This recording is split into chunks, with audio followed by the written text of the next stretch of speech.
এতদিন যে একটা মানে মনে হয়েছে যে তারা প্রভু আর জনগণ দাস, এই প্রভু দাসের সম্পর্ক নাই। প্রত্যেকটি এমবেসিতে একজন লেবার যাক আর একজন শিল্পপতি যাক, প্রত্যেকের জন্য একই ট্রিটমেন্ট হবে, একই বিহেভিয়ার হবে, প্রত্যেকের জন্য আপ্যায়নের ব্যবস্থা থাকতে হবে। একটা চা একটা বিস্কিট সবার জন্য আপ্যায়নের ব্যবস্থা থাকতে হবে। লেবার যাক আর যে যাক প্রত্যেককে স্যার বলে অ্যাড্রেস করবেন।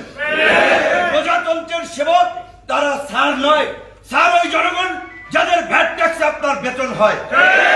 জনগণ আপনাদের চাকরি করে না, আপনারা জনগণের চাকরি করেন।